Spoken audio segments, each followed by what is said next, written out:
Hello everyone.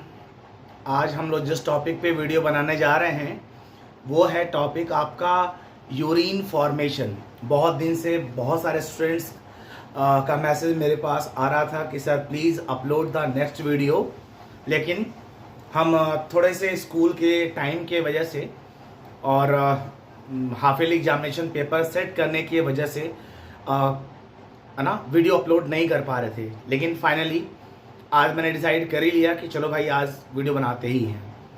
Okay, now it's a very important topic, urine formation. सबसे पहला question, urine का chemical composition होता क्या है? अगर कोई भी पर्सन अपने बॉडी से यूरिन को बाहर निकालता है तो उसके बॉडी में उसका मेन कंसंट्रेशन क्या है, उसका केमिकल कंपोजिशन क्या है, कितने अमाउंट में उसका यूरिन बाहर आता है। जैसे पर डे बोलते हैं कि 4 to 5 लीटर 6 लीटर वाटर का कंजम्पशन पर पर्सन को करना चाहिए, ठीक है। लेकिन उस 5 to 6 लीटर वाटर में से आपका कितना यूरिन का फॉर्मेशन होता है, कितना वेस्ट मटेरियल आपके स्वेट के फॉर्म में बाहर आता है, ठीक। तो ये हमारा मेन क्वेश्चन है। तो इस प्रोसेस को हम जानने के लिए हम लोग 4 डिफरेंट प्रोसेस में यूरिन फॉर्मेशन को पढ़ेंगे। यूरिन फॉर्मेशन को हम लोग अल्ट्रा फिल्ट्रेशन भी कहते हैं। ओके, अल्ट्रा फिल्ट्रेशन, ठीक। तो कौन सा वो मेन 4 प्रोसेस है, पहला क्वेश्चन।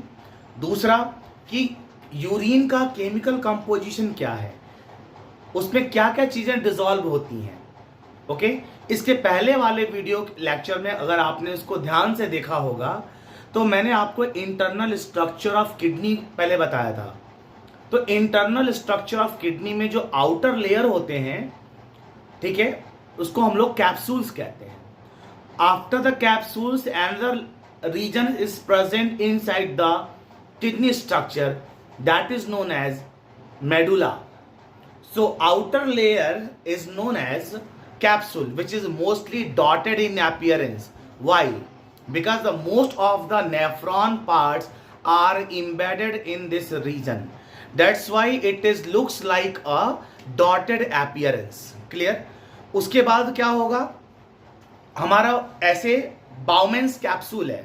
बाउमेंस कैप्सूल में ग्लोमेरुलर फिल्ट्रेशन टेक्स प्लेस। पहला क्वेश्चन इंपॉर्टेंट है। उसके बाद क्या होगा, ग्लोमेरुलर फिल्ट्रेशन के बाद जो हमारा नेफ्रॉन का नेक्स्ट पार्ट है that is called as a PCT, proximal convoluted tubule. तो प्रॉक्सिमल कन्वोल्यूटेड ट्यूब्यूल्स में जितने मोस्टली जो ग्लूकोज हैं, अमीनो एसिड हैं, साल्ट्स हैं, अदर हार्मोन्स हैं, है ना, और भी जो बेसिक प्रोटीन्स हैं, उनका एब्जॉर्प्शन वहीं पे हो जाता है, ठीक है। उसके बाद वहां जो भी एब्जॉर्प्शन होना होता है या उसकी जो सेल्स की नीड नहीं होती है वो वहां से मूव करके आपका नीचे के पोर्शन में आ जाएगा, जिसको हम लोग बोलते हैं loop of Henley. Loop of Henley इसलिए बोलते हैं कि हेनले नाम के साइंटिस्ट ने इसको ऑब्जर्व किया था पहले, ठीक है। तो वहां से वो हेयर, जो गर्ल्स जो अपने हेयर्स में जो पिन लगाती हैं, हेयर पिन लूप का होता है, ठीक वैसे ही आकार का पतला ये लूप ऑफ हेनले होता है, ठीक है। तो उसका जो डायमीटर होता है बहुत ही नैरो होता है ताकि फोर्स जनरेट हो पाए, प्रेशर डेवलप हो पाए और वो फिर नीचे से ऊपर उठ के जाए और वो पहुंच जाए डीसीटी में, यानी कि next structure distal convoluted tubules में। ओके, वहां पे जितना भी एब्जॉर्प्शन हो अगेन होना होगा, है ना, वो वहां पे एब्जॉर्ब हो जाएगा और जो सेल्स की नीड नहीं होगी वो आगे चला जाएगा यूरिन फॉर्मेशन में। क्लियर? तो इस चीज को हम लोग थोड़ा डिटेल अब हम लोग जानते हैं, नोट्स भी प्रिपेयर करेंगे। तो कॉपी और पेन के साथ आप रेडी हो जाइए and please close the book, don't open the book. Yes, very good. तो चलो अब हम लोग इस टॉपिक को यहाँ पे नोट्स भी लिखेंगे और टॉपिक को समझते भी हैं। ओके, हाँ, ये वीडियो सिर्फ क्लास 10th स्टैंडर्ड के लिए नहीं है, 11th 12th जो टीजीटी पीजीटी एस्पायरेंट्स हैं, नीट प्रिपरेशन वाले लोग हैं, उसको भी देख सकते हैं। बेसिक्स उनके और भी क्लियर होंगे। ओके, चलिए,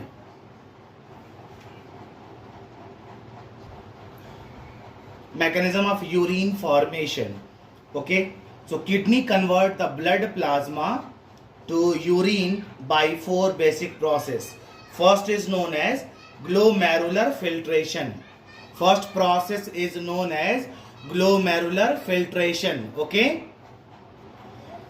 तो ग्लोमेरुलर फिल्ट्रेशन में ये हमारा बाउमेंस कैप्सूल का डायग्राम है। बाउमेंस कैप्सूल में जो ये पार्ट आता है इसको बोलते हैं एफरेंट आर्ट्रियोल, और जिससे वापस ब्लड हमारा वापस जाता है इस डायरेक्शन में राइट हैंड साइड, इसको बोलते हैं इफरेंट आर्ट्रियोल। ओके, तो एफरेंट का जो डायामीटर है वो हमेशा लार्जर होता है। ओके, और इफरेंट का हमेशा जो है वो लेस होता है, डायामीटर लेस होता है। इसका रीजन क्या है? इसका रीजन ये है कि ग्लोमेरुलर हाइड्रोस्टैटिक प्रेशर अगर ज्यादा नहीं होगा तो आगे हमारा फिल्ट्रेट आगे नहीं जाएगा इस, और जो यूरिन फॉर्मेशन का जो रेट है वो स्लो हो जाएगा। ओके, तो हम लोग वन बाय वन यहाँ पे कमेंट को लिखेंगे पहले कि इस प्रोसेस में क्या क्या होता है। तो सबसे पहला ग्लोमेरुलर फिल्ट्रेशन, ये होता कहाँ है? तो it takes place in renal corpuscles, और first point, it takes place in Malpighian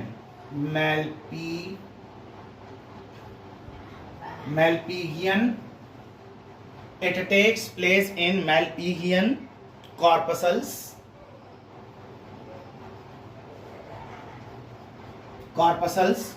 और इसी को हम लोग रीनल कॉर्पसल्स कहते हैं, renal corpuscles.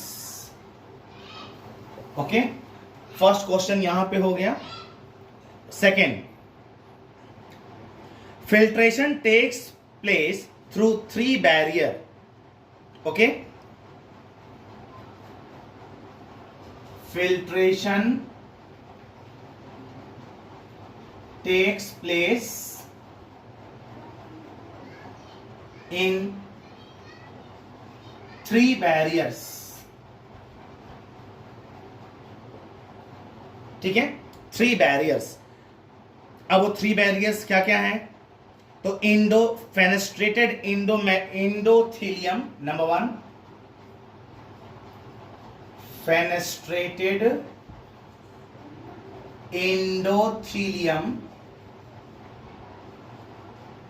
Endothelium of capillary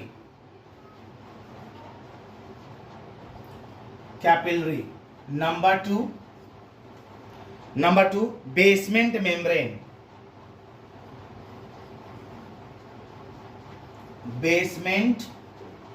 membrane और नंबर थर्ड हमारा मेम्ब्रेन है filtration membrane, that is the filtration slit. Filtration slits. Okay, ये 3 हमारे यहां पे फिल्टर्स लगे होते हैं। ओके, नाउ क्वेश्चन, एफरेंट का डायामीटर लार्जर क्यों होता है? ये बार बार आपको एग्जामिनेशन में मिलेगा क्वेश्चन। कोई भी कंपटीशन देने बैठोगे ये क्वेश्चन जरूर पूछा जाएगा कि एफरेंट जो आर्ट्रियोल है उसका डायामीटर ज्यादा क्यों होता है। ठीक है, एज कंपेयर टू इफरेंट। पहले ए फॉर एफरेंट आएगा, उसके बाद इफरेंट आएगा। तो एफरेंट का डायमीटर ज्यादा क्यों है, मेन इंपॉर्टेंट पॉइंट। चलिए देखते हैं। As the diameter of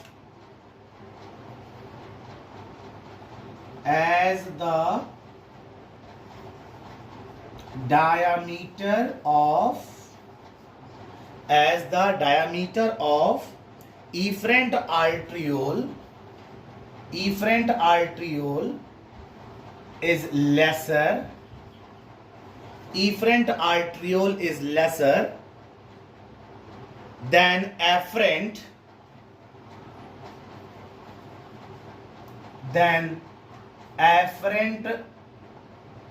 arteriole AA. Afferent arteriole there develops a resistance, there develop as resistance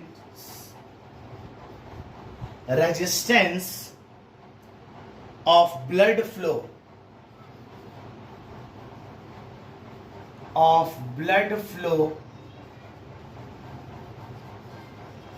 through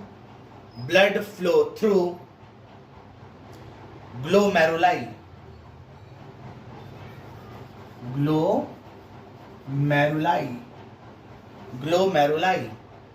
Okay, if the diameter of the afferent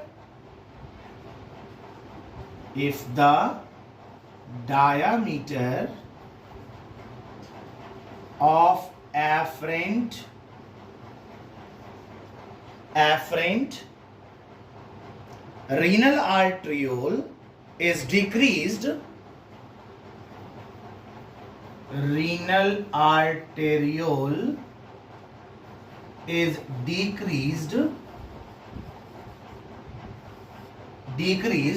तब क्या होगा भाई? Decreased, then efferent renal arteriole increased, renal afferent arteriole increased हो जाएगा. ठीक है, increase हो जाएगा. एज अ रिजल्ट क्या होगा आगे? Ultra filtration will be slower. Ultra filtration will be slower. आगे समझ में? That is the main reason. ठीक है, कि एफरेंट का जो साइज होता है, डायमीटर होता है, वो लार्जर होता है. ओके, अब देखो नेक्स्ट इंपॉर्टेंट पॉइंट.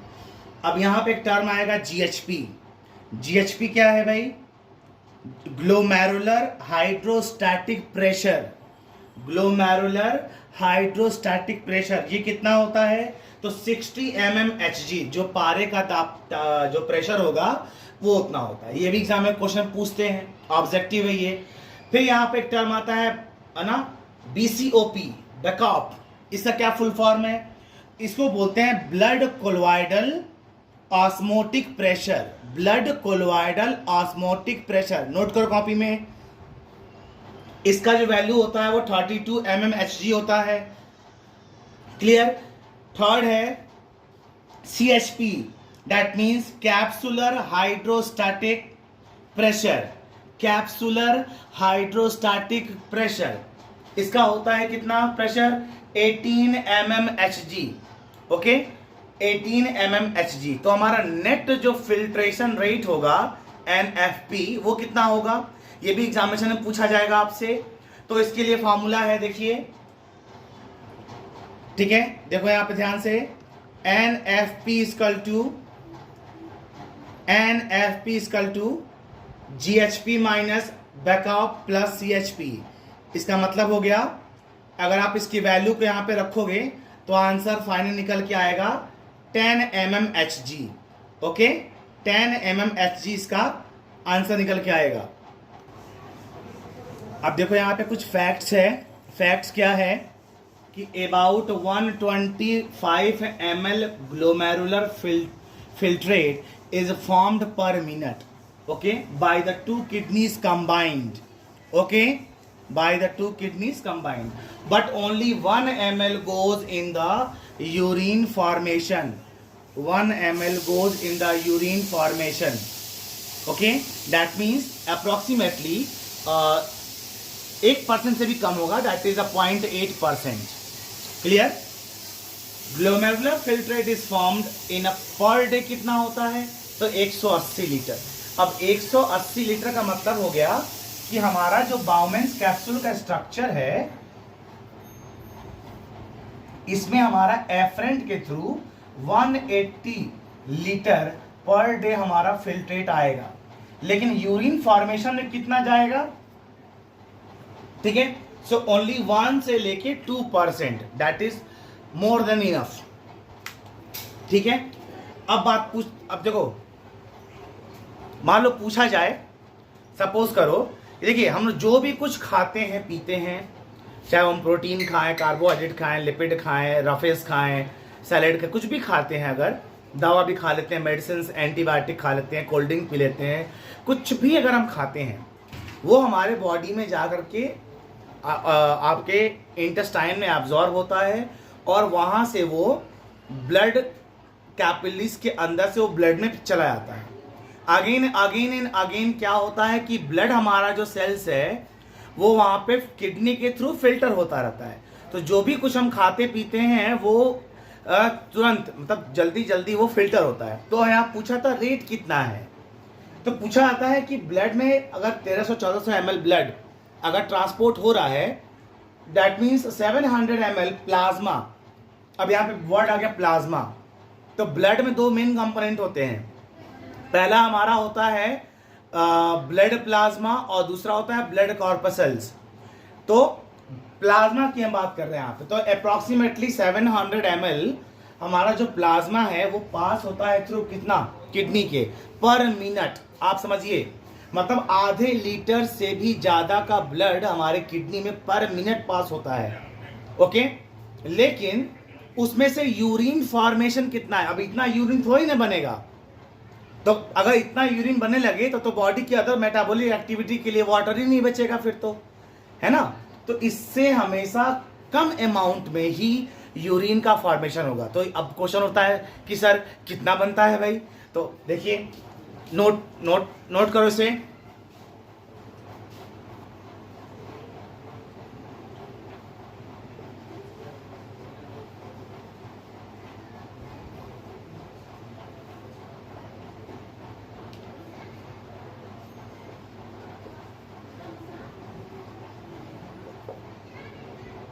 ओके, तो 125 ml filtrate is formed by glomeruli पर मिनट। ठीक है, तो अगर हम लोग नॉर्मल फिल्ट्रेशन फ्रैक्शन निकालेंगे तब कितना होगा?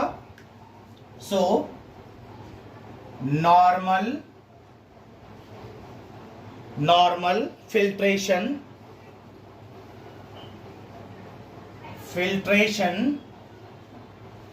फ्रैक्शन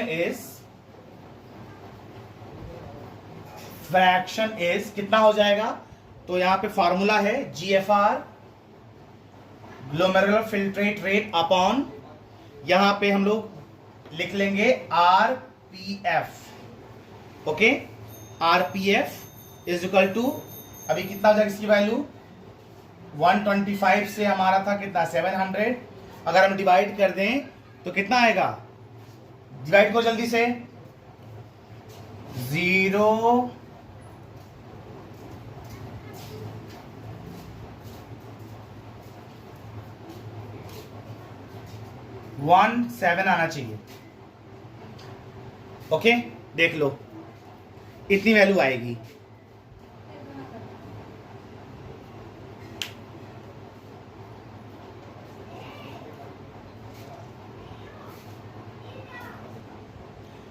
आप देखिए, अब हम जा रहे हैं बनाने नेफ्रॉन का स्ट्रक्चर। आप भी साथ साथ ड्रॉ करो, ठीक है। नेफ्रॉन के स्ट्रक्चर्स में किस तरीके से अल्ट्रा फिल्ट्रेशन होगा। सपोज करो ये हमारा बॉमेंस कैप्सूल है, ठीक है। थोड़ा सा और हम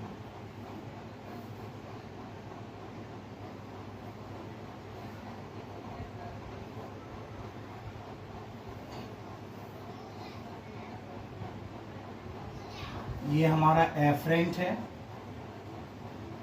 आर्ट्रियोल, और ये हमारा ईफ्रेंट। फिर यहाँ से हमारा सेल्स,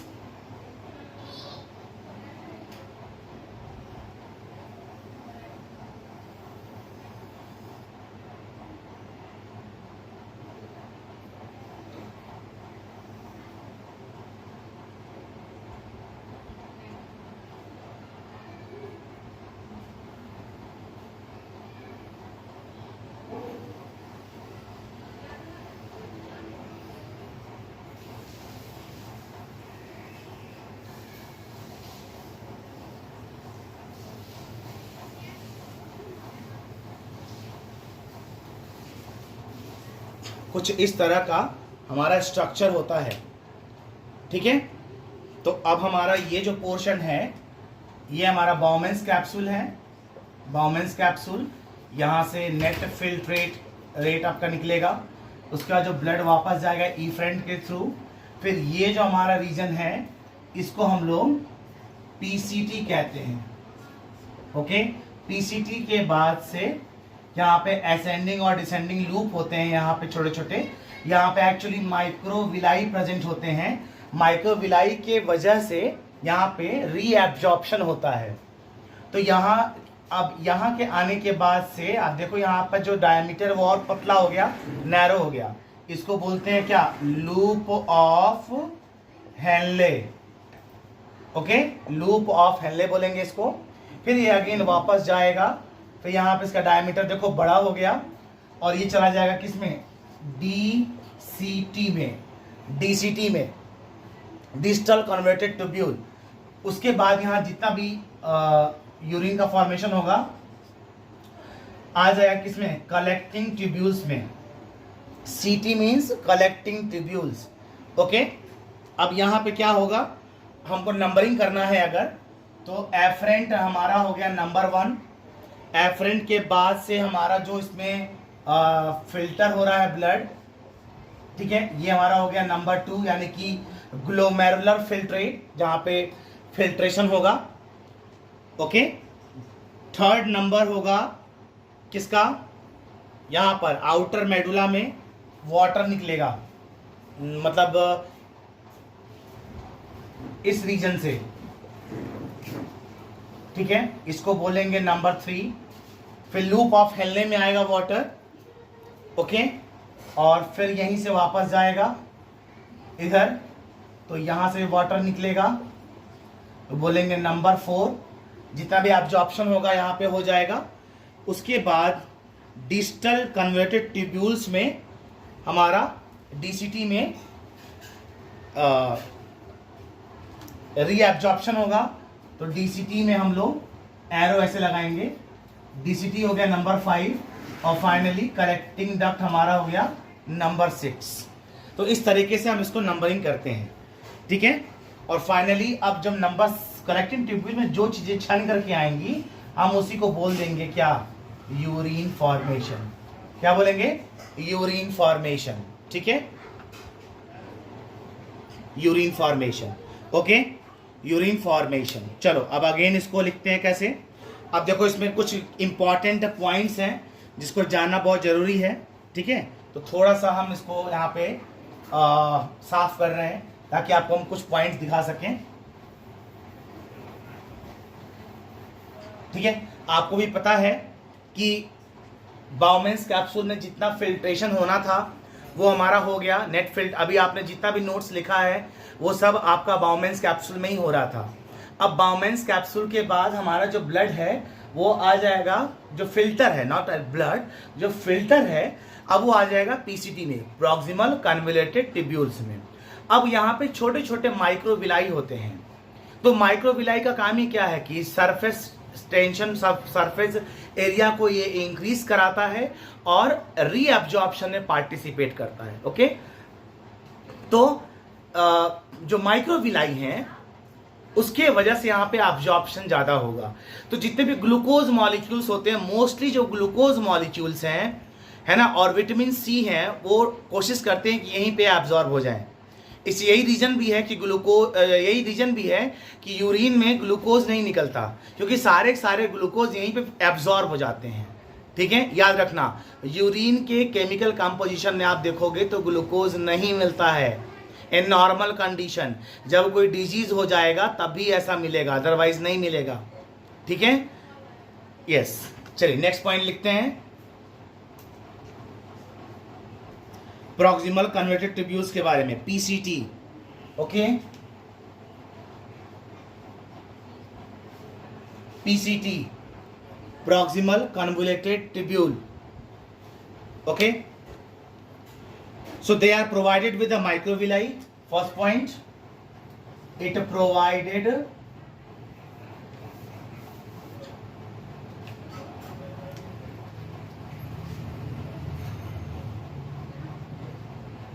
प्रोवाइडेड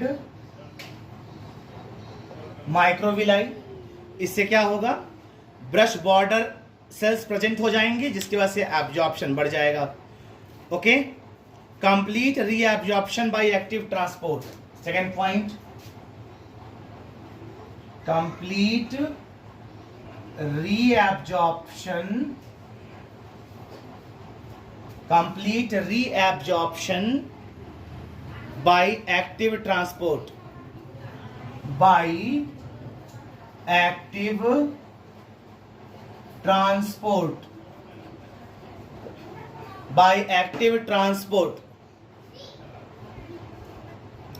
चलिए नेक्स्ट पॉइंट देखिए, इसमें PCT reabsorb most of the amino acid, next important point, PCT reabsorb most of amino acid, protein किसके बने होते हैं, अमाइनो एसिड्स के।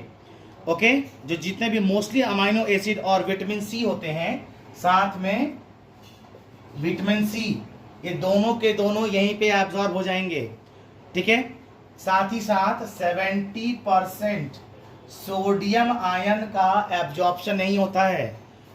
ओके, और 75% पोटेशियम आयन का एब्जॉर्प्शन यहीं पे हो जाता है। ठीक है, और साथ में कुछ कैल्शियम आयन का भी एब्जॉर्प्शन यहीं हो जाता है। ठीक है, सब एग्जाम से क्वेश्चन है। Chloride ion, Cl minus ion, chloride ion is reabsorbed bye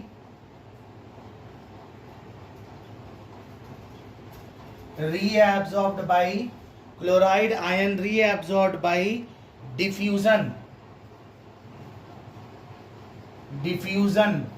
from PCT, clear? 75% of water, 75% of water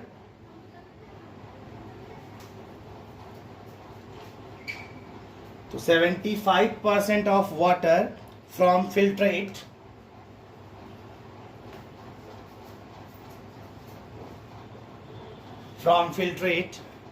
is also reabsorbed by PCT, okay, through osmosis,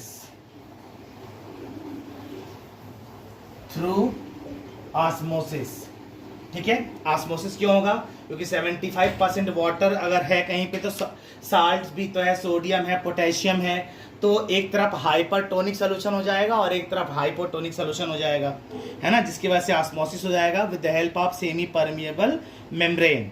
osmosis में हमेशा सेमी परमिएबल मेम्ब्रेन आना चाहिए, okay.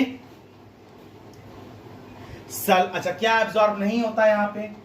तो जितने भी sulphates होते हैं, sulphates and all types of sulphate and creatinine are not absorbed here, ठीक है, are not absorbed here, clear. अच्छा, जितने भी अमोनिया आपके हैं, चाहे कोई मान लो कोई ड्रग खा लिया है, दवा खाया है, अननेसेसरी अदर टॉक्सिक सब्सटेंसेस हैं, ठीक है, ये सब के सब सीक्रेट होके कहाँ चल जाएंगे? सब के सब सीक्रेट होके कहाँ चले जाएंगे? पीसीटी में चले जाएंगे, ओके, जान लीजिए। अब उसके बाद अब आता है नंबर किसका? पीसीटी के बाद किसका नंबर है? पीसीटी के बाद आएगा आपका लूप ऑफ हेनले में। अब जो भी चीजें यहाँ पे छननी थी, एब्जॉर्ब होनी थी, एब्जॉर्ब हो गई। अब जो वापस जो चीजें आ रही हैं छन करके, एब्जॉर्ब हो करके, वो आएगा लूप ऑफ हेनले में। So next heading, loop of Henley.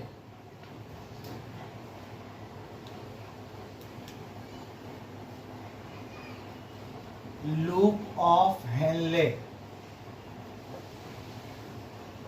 Okay, loop of Henley. अब क्या होता है भाई, 80% वाटर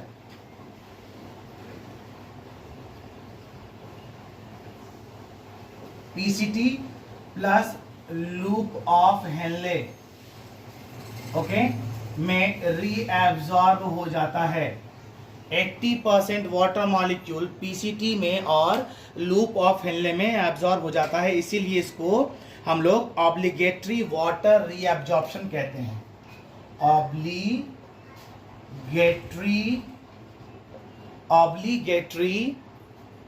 वाटर रीएब्जॉर्प्शन कहते हैं, ओके, रीएब्जॉर्प्शन कहते हैं इसे, ठीक है। इंपॉर्टेंट पॉइंट है ये। अब ये क्वेश्चन होता है कि मिलता कहाँ है लूप ऑफ हेनले, बोलो। So loop of Henle is found in medulla of kidney, medulla of kidney में मिलता है ये, ठीक है। Loop of Henle is long in mammals and bird, it is long in mammals and birds, ठीक है, mammals में एंड बर्ड्स में। अब शॉर्ट किस में होता है, अदर वर्टिब्रेट्स जैसे रेप्टाइल्स में, तो हम लिख सकते हैं शॉर्ट इन रेप्टाइल्स, ठीक है। जितने भी स्नेक्स वगैरह हैं, क्रोकोडाइल वगैरह हैं, उसमें लूप ऑफ हेनले बहुत छोटा होता है, ओके। इसीलिए they can not secret the hyper osmotic urine, so can't secret hyper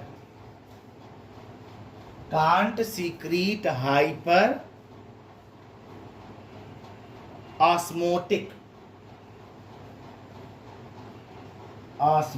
urine, ठीक है। ये क्वेश्चन पूछा जाता है ये भी।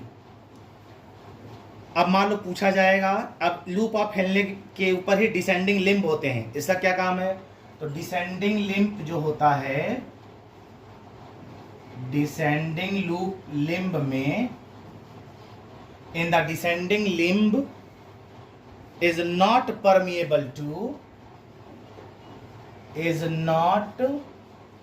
permeable for Na plus ion, ये भी क्वेश्चंस हैं, Na प्लस आयन, ठीक है। और असेंडिंग लिम्ब जो होता है, असेंडिंग लिम्ब में क्या होगा, in ascending limb of loops Henle या loop of loops Henley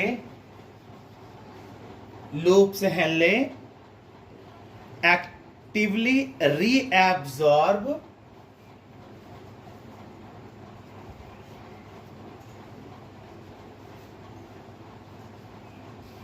actively reabsorb 25% of filtered potassium ion and some chloride ion.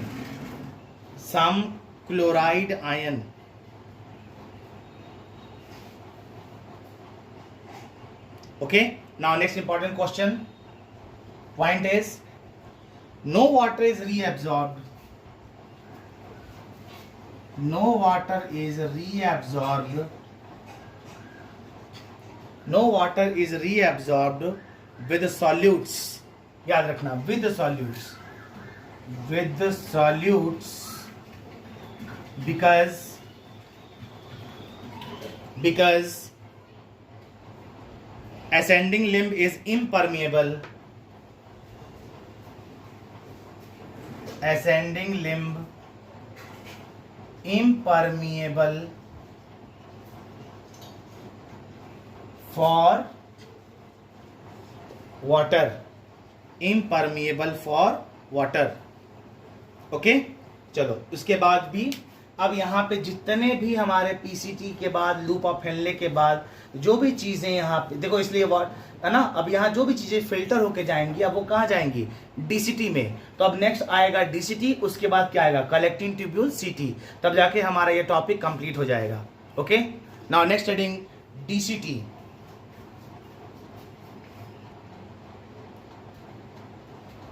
चलो देखो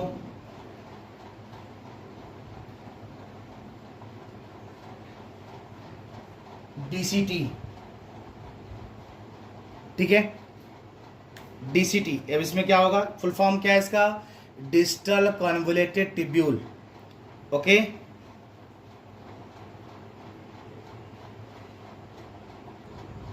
ठीक है, तो डीसीटी में कलेक्टिंग ट्यूब्यूल, कलेक्टिंग डक्ट और डीसीटी तीनों मिल करके है ना actively reabsorb the sodium ion, ये है ना फ्रॉम द फिल्ट्रेट। ये हमारा एक नेक्स्ट इंपॉर्टेंट पॉइंट है।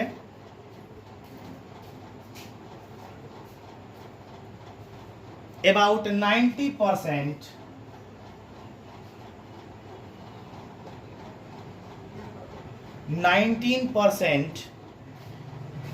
water is reabsorbed, water is reabsorbed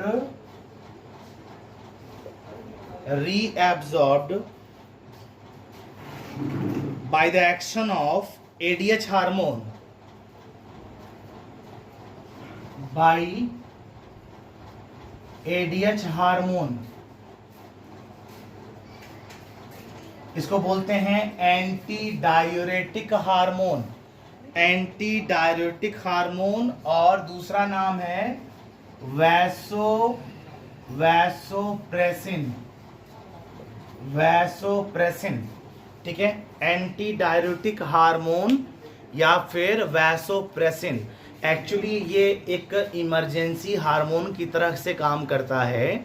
जब आपने देखा होगा कि मान लीजिए कोई भी आदमी अगर नॉर्मल बात कर रहा है, ठीक है, उसके चेहरे पे बहुत स्माइल है, अचानक से अगर वो कोई सैड न्यूज़ सुन लेता है तो उसके जो फेशियल एक्सप्रेशन हैं वो चेंज हो जाते हैं, वो बहुत सीरियस हो जाता है। जैसे आपसे बोला जाइए है ना, आपको प्रिंसिपल बुला रहे हैं किसी एक का नाम लेकर के, ठीक है, अभी तेज जाओ प्रिंसिपल बुला रहे हैं सपोज करो, तो अभी तेज का फेशियल एक्सप्रेशन क्या हो जाएगा, चेंज हो जाएगा, ठीक है। वो अपने मन में सोचेगा क्या बात है भाई, हम ऐसा क्या काम कर दिए हैं, हम तो ठीक से बैठते हैं, हम कोई बदमाशी भी नहीं किए हैं, किस बात का पनिशमेंट, है ना। तो जब वो जाएगा तो डरते डरते जाएगा, आ रहा समझ में। तो उस समय इमरजेंसी हार्मोन के जैसे आपके टाइम क्या निकलेगा, एंटी डायूरेटिक हार्मोन निकलेगा। उस टाइम पे आपको प्यास ज़्यादा लगता है। आप देखिए जो पेपर टफ आ जाता है एग्जामिनेशन में, है ना, उस समय बहुत तेज़ प्यास लगती है, डर लग जाता है कि अब हम क्या होगा, कैसे पास होंगे, ठीक है। तो बच्चों आपको घबराने की कोई ज़रूरत नहीं है। हम हमेशा कुछ ना कुछ 4-5 दिन के गैप के बीच में एक वीडियो आपके टॉपिक से रिलेटेड डालते रहेंगे। अभी क्लास सेकेंड ईयर से भी बहुत रिक्वेस्ट आया है, तो हम जेनेटिक्स और मॉलिक्यूलर बायोलॉजी का वीडियो बना के डालेंगे उसमें। और इस चैप्टर के बाद आपका जो नेक्स्ट वीडियो होगा वो ब्लड का होगा और ह्यूमन हार्ट का होगा, ठीक है। तो आप जितना इसको हो सके आप देख करके नोट्स प्रिपेयर करिए। क्वेश्चंस जितने हैं आपके सिलेबस में, हम यहाँ पे एक अलग से वीडियो बनाएंगे, एक नहीं 3-4 वीडियो बनाएंगे, जिसमें आप बोर्ड से रिलेटेड क्वेश्चंस या जो कंपटीशन से रिलेटेड जो क्वेश्चंस हैं वो उसका अलग से सिर्फ क्वेश्चंस हम कराएंगे। यहाँ पे साथ साथ हम क्वेश्चंस लिखेंगे, आप भी कॉपी पे लिखोगे और उसका आंसर दोगे, ठीक है। बस उसके लिए थोड़ा सा मुझे टाइम चाहिए। और जिस भी स्टूडेंट्स ने जो भी लोग इस वीडियो को देख रहे हैं, जो लाइक और सब्सक्राइब बटन प्रेस नहीं किए हैं, प्लीज़ इसको लाइक करिए, शेयर करिए और सब्सक्राइब भी करिए, ठीक है। चलिए अब आगे हम लोग देखते हैं नेक्स्ट इंपॉर्टेंट पॉइंट। अब क्या होगा इसमें, तो एंटी डायरेटिक हार्मोन की वजह से इसमें 90% वाटर अगेन रीएब्सॉर्ब हो जाएगा। ठीक है,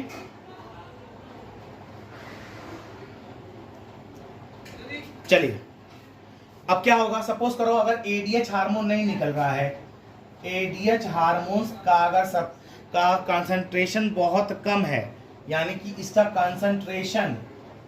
कंसंट्रेशन अगर डिक्रीज है, ये साइन दिखा रहा है कि ये डिक्रीज है, तो क्या होगा, वॉल्यूम ऑफ द यूरिन क्या हो जाएगा, वॉल्यूम ऑफ यूरिन, ठीक है, बढ़ जाएगा। आ रहा समझ में, वॉल्यूम ऑफ यूरिन जो है वो बढ़ जाएगा, ये याद रखिए। ठीक है, ये भी एक क्वेश्चन हो गया। Volume of urine is volume of urine, volume of urine, okay. साथ में जो ड्रग वगैरह हैं, ड्रग लेने से आपका जो एडीएच का जो सीक्रीशन है वो सप्रेस हो जाता है। ठीक है, तो यहां लिख सकते हो volume of urine is regulated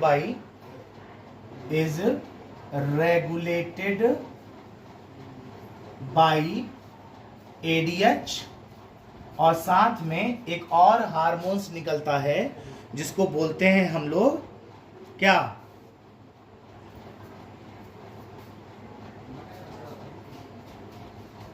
aldosterone,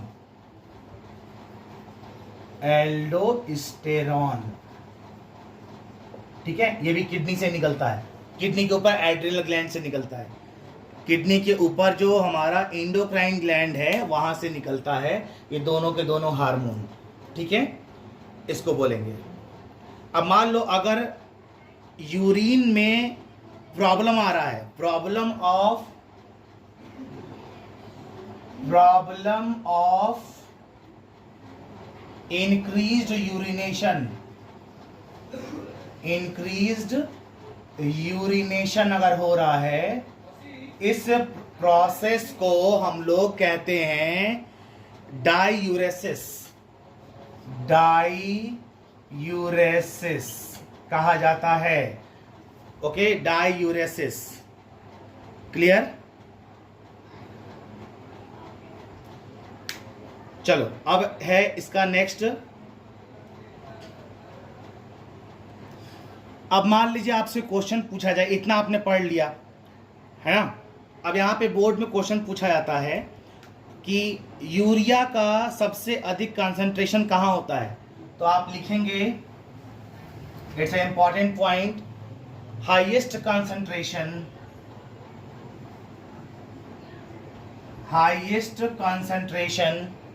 of urea is found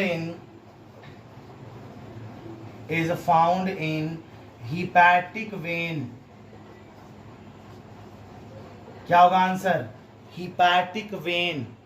okay, क्यों, क्योंकि यूरिया कहां सिंथेसाइज होता है, यूरिया सिंथेसिस कहां होता है, लीवर में, और लीवर में जाने वाले वेन्स को क्या बोलते हैं, हिपैटिक वेन्स कहते हैं।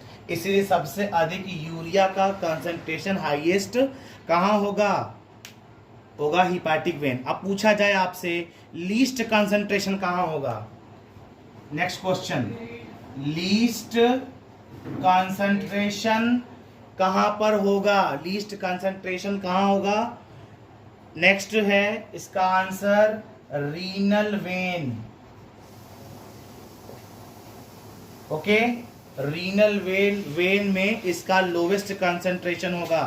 क्यों ऐसा है, बिकॉज यूरिया इज एक्सक्रीटेड, इसका रीजन क्या है, because urea is excreted through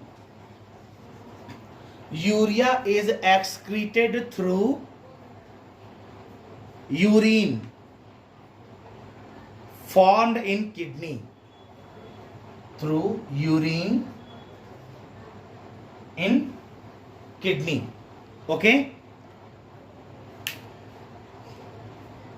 चलो, अब इसके बाद यहां पर क्वेश्चन पूछा जाएगा आपसे, ठीक है। Urine, the urine on standing gives a pungent smell. क्यों होता है भाई? It is due to the conversion of urea into ammonia by bacteria, ठीक है, बाय बैक्टीरिया। अब मान लो पूछें अगर आपसे हम, ठीक है, कि रूट ऑफ यूरिन फॉर्मेशन कैसे कैसे होगा, किस तरीके से यूरिन बनेगा, उसका रूट क्या है, चलिए सोच के बताइए। सोच लिया, route of urine formation, route of urine formation, route of urine formation कैसे होगा भाई? चलो बताओ। सबसे पहले glomerular capsule, glomerular capsule, okay. वहां के बाद ब्लड हमारा फिल्टर होके कहाँ जाएगा? बोलो, पीसीटी में। कहाँ जाएगा? पीसीटी में। पीसीटी के बाद हमारा फिल्टर होके कहाँ आएगा? लूप ऑफ हेनले में। Loop of Henley, loop of Henley के बाद कहाँ जाएगा? आ जाएगा डीसीटी में। डीसीटी के बाद कहाँ जाएगा? चलो बोलो, कलेक्टिंग डक्ट में। कलेक्टिंग डक्ट में जाएगा। कलेक्टिंग डक्ट के बाद कहाँ जाएगा? चलो बोलो, पैपिलरी डक्ट में। पैपिलरी डक्ट होता है। पैपिलरी डक्ट के बाद कहाँ जाएगा? बोलो, रीनल पेल्विस में। रीनल पेल्विस में जाएगा ब्लड, सॉरी फिल्ट्रेट, फिल्ट्रेट। उसके बाद ब्लड हमारा कहाँ जाएगा? यूरेटर में जाएगा। कहाँ जाएगा? यूरेटर में। यूरेटर के बाद कहाँ जाएगा? यूरेटर के बाद बोलो, यूरिनरी ब्लैडर। Urinary bladder. उसके बाद कहाँ जाएगा? फिल्टर होकर के बोलो, यूरेथ्रा। और अगर मेल है तो पेनिस के थ्रू, और फीमेल है तो वेजाइनल पोर्शन के थ्रू वो बाहर निकल जाएगा। तो ये तो हुआ हमारा क्या? Route of urine formation. अब अगर हम आपसे पूछें कि route of blood flow in the kidney, वो कैसे होता है, तब आप क्या बताएंगे? चलिए बताइए जल्दी से, बोलो, route of blood flow in kidney कैसे होगा? चलो देख के लिखो।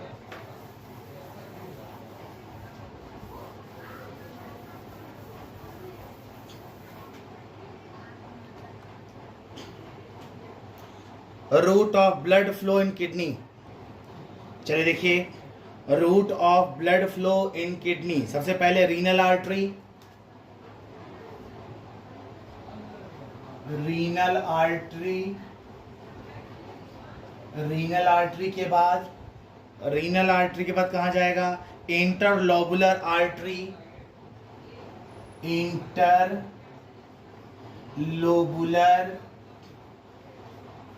Artery, interlobular artery, okay. ये सब जब आप स्ट्रक्चर ऑफ हार्ट पढ़ोगे तो सब चीज़ें क्लियर हो जाएंगी। इंटरलोबुलर आर्टरी हो गया। उसके बाद एफरेंट आर्ट्रियोल, एफरेंट आर्टेरियोल। उसके बाद यहाँ के बाद ब्लड कहाँ जाएगा? ग्लोमेरुलस।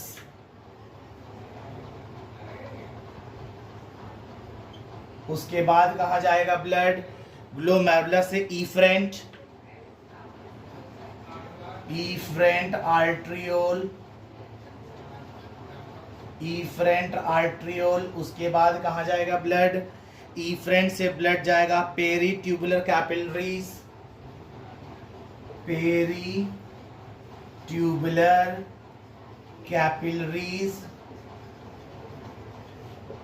उसके बाद कहाँ जाएगा ब्लड, उसके बाद जाएगा इंटरलोबुलर वेन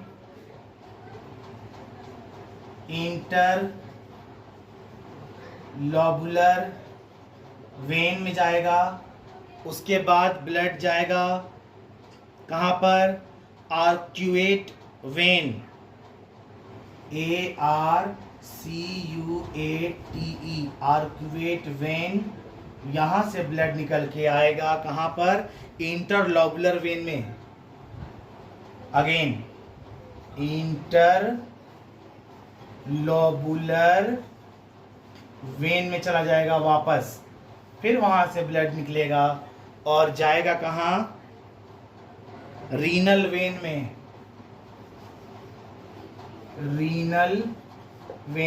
और रीनल वेन के बाद जो ब्लड है वो पहुंच जाएगा इंफीरियर वेना